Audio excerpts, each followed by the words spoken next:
মাদক চোরাচালানের দায়ে ৬ ইরানি নাগরিকের মৃত্যুদণ্ড দিয়েছে সৌদি আরব।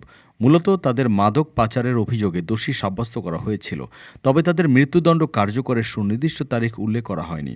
স্থানীয় সময় বুধবার ১ জানুয়ারি সৌদি প্রেস এজেন্সি এসপিএ এর বরাত দিয়ে সংবাদ সংস্থা এপি এ তথ্য জানায়। প্রতিবেদনে বলা হয়, হাশিশ চোরাচালানের দায়ে দোষী সাব্যস্ত হয়েছিল দণ্ডিতরা। নিরাপত্তা বাহিনীর হাতে আটকের পর তাদের আদালতে পাঠানো হয়েছিল। সেখানে দোষী সাব্যস্ত হওয়ার পর তাদের মৃত্যুদণ্ড কার্যকর করার আদেশ দেওয়া হয়। আদালতের আদেশের পর আসামিরা আপিল করে, কিন্তু সুপ্রিম কোর্ট রায় বহাল রাখে।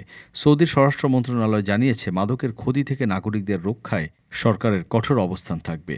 সৌদি কর্তৃপক্ষের দাবি, জনশৃঙ্খলা বজায় রাখতে মৃত্যুদণ্ড অপরিহার্য এবং এটি কেবল সব ধরনের আপিল প্রক্রিয়া শেষ হওয়ার পরই কার্যকর করা হয়। ডেস্ক রিপোর্ট, আজ বার্তা, ঢাকা।